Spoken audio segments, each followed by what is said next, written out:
So we've got Laurence from Liberty, we've got Paul from MediaCom, Léon from SpotX, and Ewan from Channel 4. So thanks very much for joining.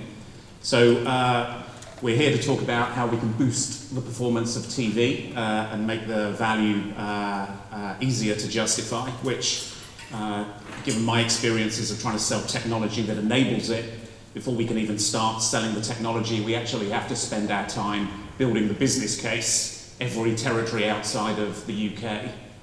So it's one that's very, very close to my heart, if such a thing could be close to my heart. So as a way of introducing each of the panel, we wanted to really start with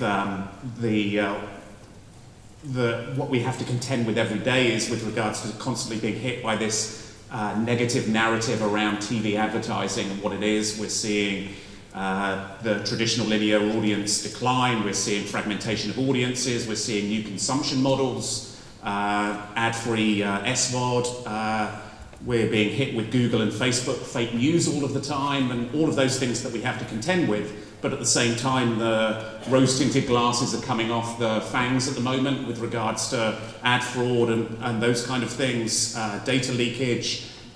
We have more technology at our disposal, we have more actionable data at our disposal, and so addressable TV seems to be the thing that everybody's talking about here. So what does it mean from you guys' perspective, and is it the silver bullet which is really going to transform TV moving forwards? So as my favourite and most important customer, I'm shamelessly going to start with Laurence. Just maybe a little bit of background. So Liberty Global is the mother company of Virgin Media in the UK and Ireland, as well as Vodafone Ziggo, 50 Venture in the Netherlands, and the owner of Telenet in Belgium. Without having to repeat everything that Jamie has said, because we have actually done a deal with Sky and we're very much looking forward to it. We believe in the power of addressable TV because we have the technology. Because we come from a platform perspective and we have very little inventory and very little channels, you say, well, what is Laurence having to say anything about this on this panel? You know, she doesn't. Well, first of all, we're still a brand advertiser, so we're in the top 10 brand advertiser in the UK with Virgin Media. So we're always looking at ways to make our brand advertising more effective.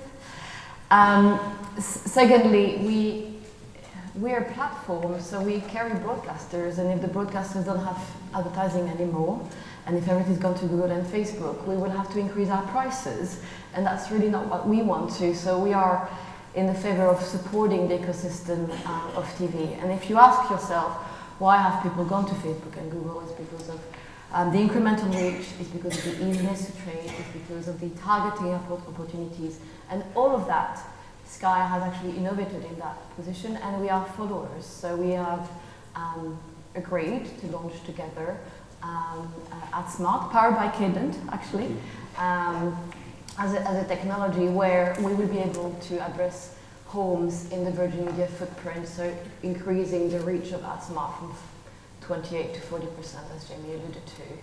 But we're not new to the industry either. We have done similar things in Telenet. So we've live with an addressable platform in Belgium with our largest broadcaster, SBS, and similar results that we have seen in the UK. So 100 brands already come on board, mostly new to TV, and I have a very great case study around a pet brand who could not advertise nationally. It was not effective for them, and for the first time they've come on addressable TV in Belgium, and they've seen immense increase on all of the net promoter scores in brand recognition, brand awareness, willingness to buy, purchase outcomes, having bought addressable TV. So in the summary, we're here to support the TV ecosystem, to bring addressable to the homes, and where we can, do it in partnership, whether it's Sky in the UK or broadcasters in Belgium,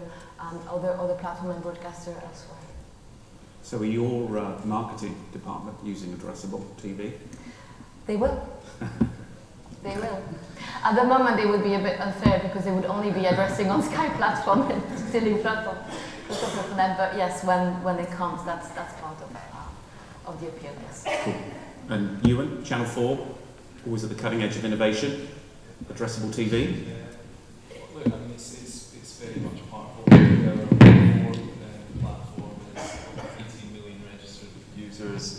100% addressable. It's grown 25% this year. I think next year we hope to have 1 billion views on there. It's really sizable. You can reach 60% of 16 to 34-year-olds on there, 61% of 16 to 24-year-olds. Lots of people in this room are using that platform hugely successfully. Linear TV is very robust and performs extremely strongly. We think it's an amazing time to be a viewer in the UK, and I think it's an amazing time to be an advertiser, because what you've got is the strength and foundation of fantastically strong and robust linear TV. But now you've got addressable coming through, which is a great tool, which is basically almost like I think someone described it earlier as supercharged. So it's really sort of a supercharged version of linear, where you can just do a bit more. And I think that's hugely powerful and brilliant for advertisers. So we've got a roadmap on addressable. It's a big part of what we want to do. We're exploring, obviously, doing it across linear also. But that's all to come for us. And the feedback that you have from customers is that the user experience where relevant ads are being targeted at them is better than just when they have the generic ad within them. Yeah, I think that feels. I think if you're the viewer, all you're seeing is a more relevant, dynamically served ad straight into you. We've got some sort of a dynamic TV proposition which we've just launched and we're bringing out to market, which allows people to test creatively in that space. You've got regionality, data segmenting, time of day, location, all those different areas where you can utilise all of that, and I think that only improves the viewer experience. Right? Yeah. Okay. Paul, so seems to offer a rich set of new tools for you and your agency. Yeah, definitely. Firstly, I think kind of from my perspective, the client's perspective, I think TV, we talk about having a hard time.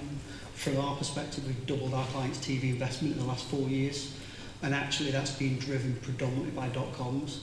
So it's quite an interesting thing, I think, that's going on in the marketplace in terms of the short term and the long term. I've seen clients investing kind of short term building market share over a number of years, and that's what .coms have been very good at.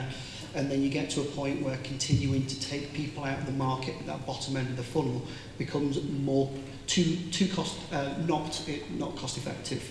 So in essence, you're seeing them invest in those brand building metrics. And when I say brand building metrics, I mean building base sales, building predisposition, building all of those metrics.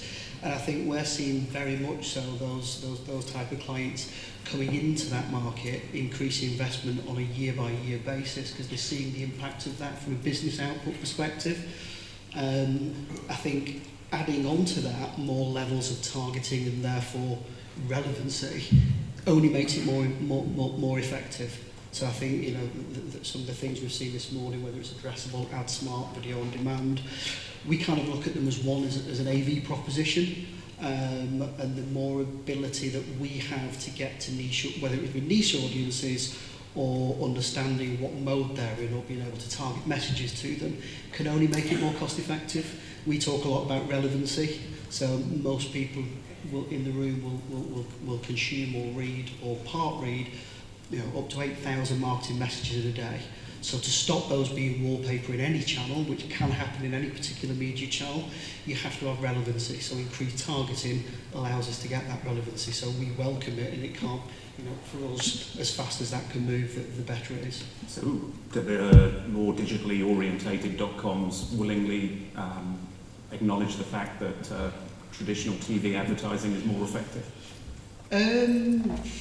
I think it's effective at doing different things. And I think that's a key thing to understand, is that at any point of a marketing investment, and we call it kind of a marketing ecosystem, if you like, and you have different tools to deliver different outputs to the system. So essentially one can't work without the other. So a .com realises that you need a very well optimised kind of search framework to take people out of market at a point of when they're interested. But ultimately, as we saw there from the Go Compare, which was beautifully done, ultimately from a brand recognition and understanding and trust in that brand makes a big difference between therefore what they choose on a page, whether that's in in a comparison site with a search environment or any of those. So they understand the role it plays within the system. You saw Michael Bates earlier, one of our clients this morning, understanding quite significantly the role of investment in TV that's had in the building, the business building of AO over the last 4 or 5 years. They started with a £500,000 test 5 years ago. Very much, can this work? Very much on a short-term basis. You know, last year's investment was 20 plus million. And that was very much going on a journey with them, because you have to understand, we talk about the long and the short, it's both. And you have to flex them depending on what the business requirement is at the time. Right, okay. And Léon?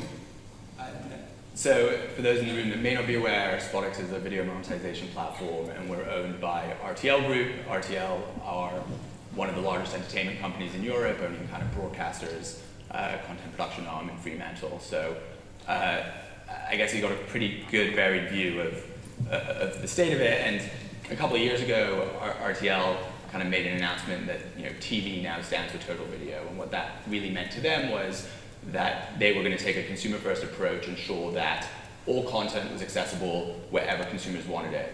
Now, what didn't necessarily follow at the time was the kind of monetization side of that. And this is where I think addressable really comes into it, which is just creating a holistic view across, you know, the entire proposition. So definitely extremely important. Where, you know, I guess your question was, is this a silver bullet? I would say unfortunately probably not, because ultimately I think this is just going to be table stakes. I don't think it's, you know, you're going to have, it's a data-driven world, and as, you know, kind of broadcasters, you need to have a kind of data-driven proposition, and it's not going to be a separator, it's just going to be something that you need. But does it start to tip the balance back towards TV advertising as opposed to digital advertising, even though digital advertising is a large proportion of video advertising anyway? Again, a lot of this starts to, you've got some very blurry lines, right? What is digital and what is TV? When you step into, you know, propositions like Finecast, there's a lot of gray area, and I think it's going to become harder and harder to differentiate within that. And yeah, I mean, I think it's, so in that sense, I do think that you'll start to see this kind of money move across, but I don't think it's going to be as clear as, okay, I'm taking X percentage from this and moving it to Y. More, they just kind of blend into one larger budget. Yeah.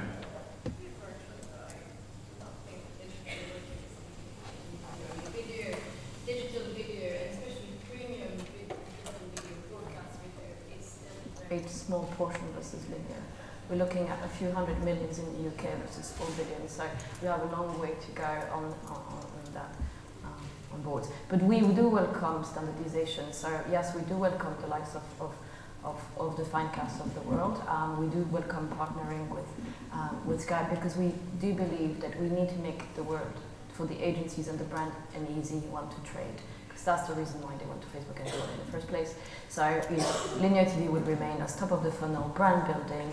We bring in addressability to compete actually on the digital premium video. It's a good point, because digital video means very different things to different people, and I heard Jamie earlier say about brand safe digital video to differentiate it from. Are there any Google people here? No one's admitting to it. So YouTube, you know, has its advantages and helps with reach and things like that, but it's very different to the premium video. We think it's premium quality, brand safe, essentially big screen, trusted environment. You know, we're quite safe and secure, and that's what Sky, ITV, Thinkbox, Channel 4, that's what we understand TV to be, and that's where we're driving. And I think increasingly we can see, we look at our all 4 propositions, 70% of our catch-up now is on big screen in people's homes. That idea of viewing is not shifting away from that big screen as being the predominant place, and it's amazing. Most people have got a 40, 50-inch TV in their household. It's an amazing environment, quality environment to watch content and, of course, advertising. So, Paul, when you're buying campaigns, how are you differentiating between traditional broadcast TV, time-shifted TV, digital brand-safe TV and other TV? Good question. We're trying not to. We'd like to live in a world where we kind of don't have to, because ultimately, as Ewan said, It's about attaching messages to content regardless of device or where that is. I think obviously the reality of that is we're not there yet. We've reorganised kind of, from a planning and an investment perspective, they're done in the same places. So we have an AV, we have a discipline head as a head of AV, but not a separate team. They're making sure that, I know what I'm talking about, is in the room somewhere as well, that they're making sure that we are trying to do that as much as possible. Now, clearly there are issues around that from reach and frequency across platforms in particularly, but that's not an issue that's going to go away. That exists in a digital environment as well as in a linear environment. I think concern-wise, we're moving to a world where data sets are becoming more polarised, which is getting harder to be able to do that. So I think that means we have to also have really robust measurement in place that's kind of decoupled from it. Yeah. And that's something we did 3 or 4 years ago, where we realised that we were looking at effectiveness from a brand metrics, digital attribution, and business outcomes in 3 separate places, 3 separate departments. So it wasn't really rocket science to sit and think, well, let's put all these people together under one division to start to understand how all those levers work across the piece. It doesn't help optimisation, but we want to move to a world where it doesn't matter, but ultimately we have to work with the tools in which we've got and get the best out of them until we get there. So where you have Ewan's company investing a huge amount of money in high quality content, and you have Laurence's company investing a huge amount in quality of experience, security and those kind of things. The fact that you don't differentiate between the different kinds of... We differentiate from a planning perspective, definitely, of course, and it's about understanding, it's understanding audiences and also understanding the content that sits around them. In some campaigns, the quality and the association of the quality of the content that sits around is more important than the audience. Sometimes the audience is quite important, and it's a mixture of the two, depending on the output that the client wants. But I think quality content is everything that we need to kind of move back to what Ewan said. Yeah. I think consumers trust quality, safe content. I think we're in a world of fake news. We're in a world where people don't trust a lot of what they're being told from theoretically trusted sources. We've done a lot of research around that in terms of what people trust within Facebook as opposed to kind of news brands and TV content. People trust what I call traditional content, much more than the user-generated content. So when you're building a brand campaign, that's quite important. Yeah. It's about the merging of those two. Yeah. Léon, you're surfacing all of this inventory. So are you having to keep it very, very separate and make sure that you separate any brand safe inventory from anything else? I mean, if we're talking about within a kind of broadcaster environment, then generally speaking, everything will be brand safe, right? And ultimately, it's the broadcaster surfacing it, right? Just using our technology to do that. And I think there's a lot of focus on the brand safety side, and that's great. I mean, it definitely plays towards broadcasters, but you always have to wonder whether or not brands pay enough attention, or they only kind of pipe up when there's a front page headline. So it's definitely something that's broadcasters should continue talking about, but there needs to be more than just a brand safe environment, right? That's not. I don't think that's going to cut it in the long run. Yeah. Okay. So one of the things that was mentioned was the data and the quality of the data. So in this GDPR world where it was supposed to free everybody up, but actually it's lent itself to closing everybody down, and Google and Facebook seem to be riding an increasing wave around that. How are we making sure as a TV industry that we're being safe and secure with people's data, but at the same time we make it as actionable as possible so that we can compete with the digital players? Laurence, I know you're very, very, you think this is very important.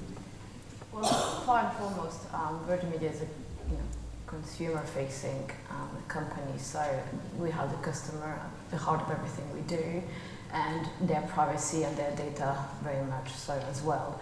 But I do have a slightly different view on GDPR. I always think that creating regulation actually creates opportunities. So it's very clear that within the GDPR framework, there's a lot of things you can do actually with people's data, as long as you make it clear to the customer what you're doing with that data, that you give that customer an opportunity to actually opt out or not give the data or remove its data or the right to be forgotten, etc. So within Virgin Media, not dissimilar to Sky, we are very much engaging with our customers on the data that they are sharing with us, so that we can actually serve them better content and better advertising.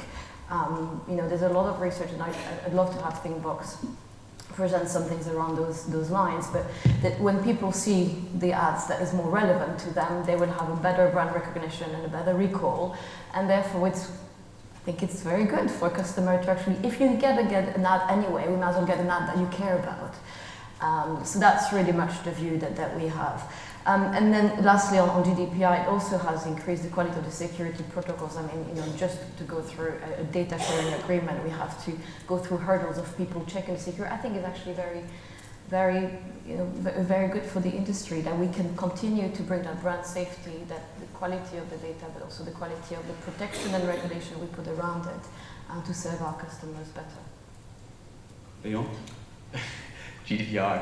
I think broadcasters are well positioned on GDPR. They have, on Channel 4, 18 million, 19 million, subscribers on, ITV of 27 on the hub. So you have that direct relationship with your consumers. And then also, if you think about the data being used, it's actually much less intrusive than, a lot of the digital giants. So I think people are kind of more open to, enabling, the usage in these, for this manner. It adds complexity. Nobody likes complexity.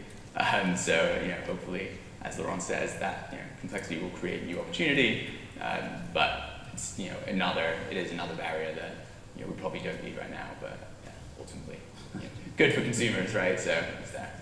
So you're having to reconfigure. There was a lot of work that was done. I said this was primarily on your kind of traditional web space, and not in kind of broadcaster environments, because their approach has been different. But it's a lot of reconfiguring, a lot of changes, a lot of European-specific tech work and engineering work that's gone into it. So we'll see how it evolves. So something you alluded to earlier with regards to the planning process around that. So taking that data, whatever Laurence is willing to share with you, how do you then build that into your planning process? And how do you start to understand addressable TV alongside traditional linear? It's complexity, because you hit the nail on the head. Everyone's given us different data feeds. So ultimately our job is to understand how the maximum kind of effectiveness of a medium for the client and the weights within that, which it becomes quite difficult when everyone's giving you different sets of data in different data fields. So if we put kind of reach and frequency to one side, because we've talked about Project Dovetail that will help, from a targeting perspective, the more data we can have and ingest, we've just appointed a data strategy director who isn't just over, traditionally they sit in the digital area of the business, they're talking to ITV, they're talking to all the kind of the broadcasters to look at, now we can start to ingest data from all of these different sources and put it into our planning processes. So I think from our perspective, the more we can get, the better decisions we can make. That's not necessarily mean that it also gets more complex, so we need to build systems around that help automate certain functions. So we've got a 2020 planning system that we've spent a number of years building with the last 2 years on a global basis with Microsoft that helps simplify quite a lot of those. So actually our planners are making decisions as much as they can based on the information they've got, rather than going getting all the information. And Ewan, how do you reconcile the ability to be able to target on your own direct-to-consumer OTT services versus what you can and can't do with Jamie's platform and Laurence's platform at the moment? Well, it's a complex sort of picture, isn't it? That's, I think, one of the big things that's come out of today is that whatever addressable means to everyone, there isn't a one size fits all. So what you've got to do is create a roadmap of a technological roadmap of where you want to go to, and you know, we have our owned and operated, we've got 100% addressable on that. We're really happy with that. It's growing 25% this year. We're working with the other guys to see what we can do in other spaces, and you know, if that demand exists there, I'm sure we will all get there at some point. So is that as diplomatic as Jason's answer earlier on whether he's going to work on Sky or not? May I add to that, actually? Within Virgin Media, we are collecting 4 million viewing data from the set-top on a second-by-second basis. And we know where those people live, because that's how we procure our service. And I think we heard ITV mention that actually out of the 27 million registered users, actually there's only about a third of that is active. I can guarantee you that every active user on the set-top box is a real active user. So, you know, I would argue that the value of our data, combined with, you know, the strength of a broadcaster, with broadcaster agnostic, because actually we're not, apart from Virgin Media in Ireland, where we own Virgin Media TV, we don't actually have any position on the broadcaster. So we are welcoming discussion around our data and our data sharing to support and help you manage this data across platform. Everything has a price. I think that was the diplomatic answer that we didn't answer earlier as to why some of the partnership have not happened yet. But we open for business when it comes to data. I think it's okay to say everything has a price. That's what all this comes to, and that cost will get passed down at some point, and it'll be a question of, can everyone reach a position where the advertisers are happy to pay? Is it a good value exchange for them to pay a price for that increased data that we can overlay, or increased insight into audience?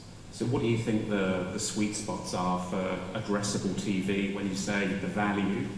Is it the tracking and attribution at the end of the process? Is it the ability to refine the ROI, and there is an ROI story about? I think there are different areas, and I'll pass on to Paul, because I know he's probably got some really good examples in this area, but you've got some people that are using addressable because they just want to build a bit of additional reach. You know, that I touched on earlier, you know, all four's got over 60% reach on 16, 24, 34s, you know, increasingly difficult audiences to get to. So it might be that you're looking to drive reach in that space, or it might be that you don't. It might be that it's the first step into TV advertising for you, and you want to target regionally or on segment basis, and you might be operating in that way. But probably got some examples. Two of my examples. I think, they're used in different ways, and I think from the incremental reach is quite important, where you've got quite heavy TV advertisers and you need that incremental reach, or from an audience perspective, if you look at a show like Love Island, if you don't use the hub, then you're only reaching circa half the audience that's within that programme. So ultimately it's about following where the viewing is and making sure that you're able to be there. And we're seeing it at the other end as well, in terms of people understanding and testing it for what they can do with it in terms of relevancy, targeting messages, exclusions, in the same way you might treat a digital campaign, but with a moving image piece of creative against content that you can get more emotional connections with. And then we've also got kind of smaller advertisers who would never think about TV, or at this point in their life cycle wouldn't think about TV, like the association with the content and the moving image. They've got creative that they want to showcase, don't want to go straight into a TV campaign, but we'll do a 50, 100, 200,000 pound kind of test from that perspective. So I see that being in all three of those areas, and all three of those areas we've got kind of over a dozen clients live with addressable TV campaigns. I'd say if you put addressable and VOD and TV into one area, it's by far our fastest growing part of the business by quite a way, and I think that's indicative of the industry, and I think that's indicative of the fact that when you add more targeting Like as we talked about before, you give us from a tool set more targeting and the ability to kind of use that and then deliver tailored messaging in a creative format that is very good at driving emotional connections. That's quite a powerful kind of, that's a very powerful coming together for us as an agency and our clients. Right. It was on targeting. There was a great question actually earlier today around whether TV targeting, whether TV is still obsolete when it targets audiences versus, well, addressable actually targets very different things. We heard Sky saying 4,500 segments to be. In Belgium, what we have seen is out of the 100 campaigns, people have targeted geolocation mostly, so getting budgets of local retailers, etc. They've targeted wealth in a way, in ABC One, that may be more traditional. But they've also targeted with first-party data clients. So about a third of the brands who have advertised on addressable in Belgium have actually brought their client list to target. And that's something that, again, addressable TV can bridge back to digital, where you have first-party data and digital ways of targeting audiences. So how are they reconciling the reach and frequency across all of those different planning exercises?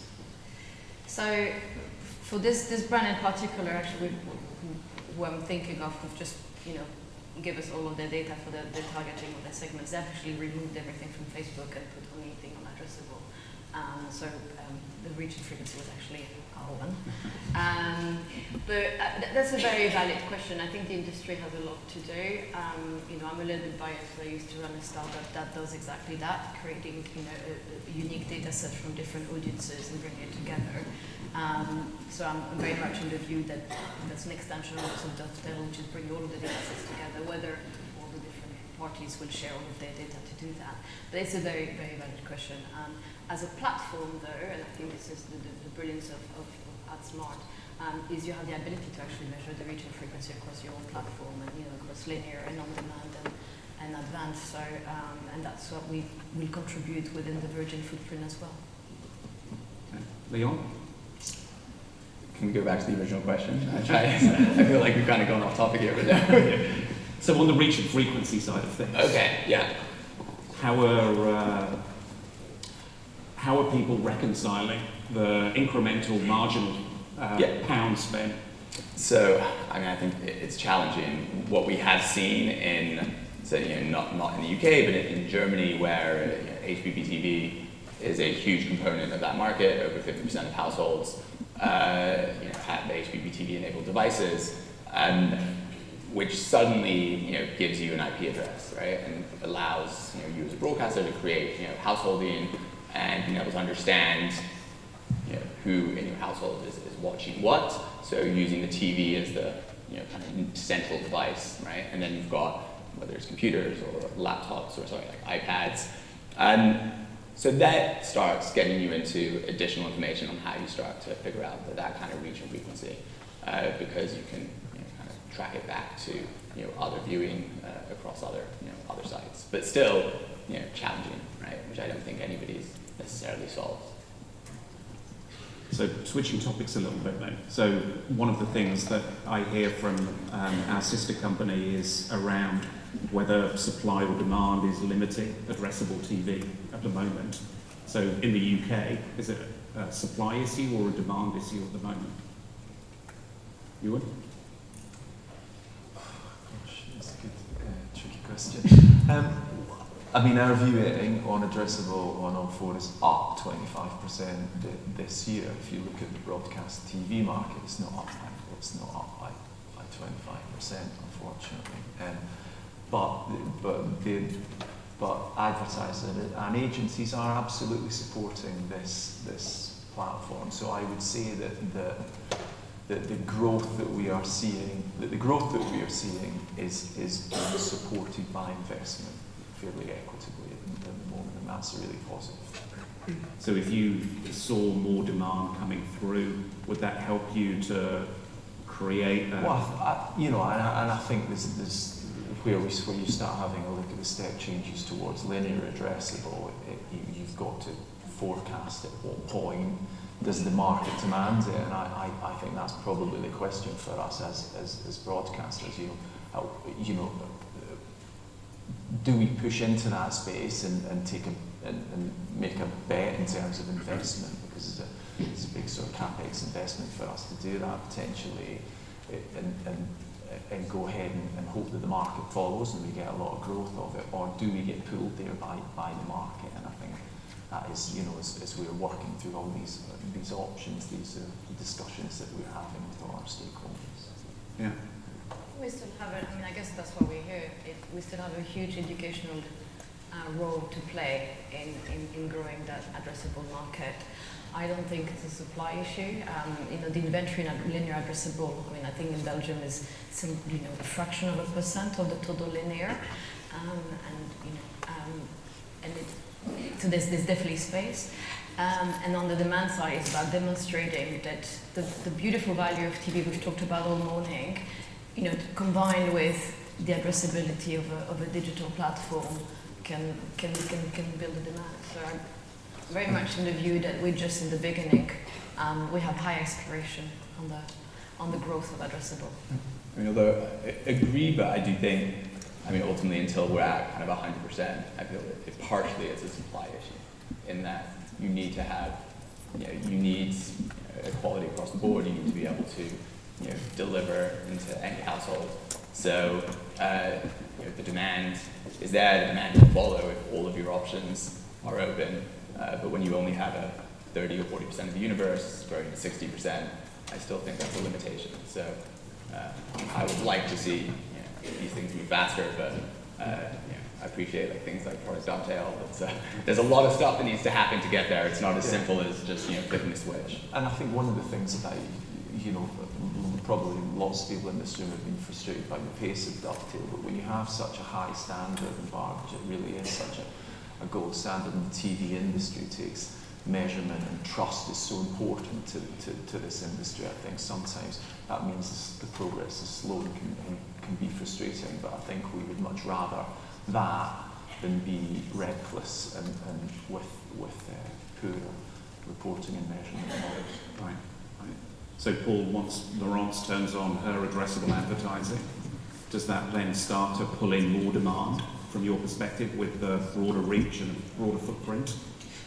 Yeah, I think that the supply and demand things in any new medium is quite intrinsically linked, because they both need to grow for it to work, because we need the supply, and then that kind of levels out the pricing in a way as well. So the two have to grow. From my perspective, advising our clients, but the more that there is available, and I think, hey, most over the next decade, we're going to deliver most television content through some kind of digital connection. So ultimately, we have to learn to engage with this. We have to get our clients to understand how to use it best. As agencies, we have to learn how to plan it best and measure it best. So ultimately, I don't think anyone can stick their head in the sand. It's something that is happening, and we can either help lead it, or sit on the sidelines and kind of watch it. And I think definitely from a UK perspective, I think we've always been quite world leaders when it comes to new technology and advertising. Okay. So I'm getting very, very clear messages now from Derek as we'll all the way from one side of the room to the other to make sure that we wrap up now. So do you want to have a quick couple of questions from the audience, or are we completely out of time now? Okay, then I apologise to anyone who wanted to ask a question. In the audience, it just became a little bit of a friendly chat there. So I'd like to thank the panellists for making the time, and a round of applause.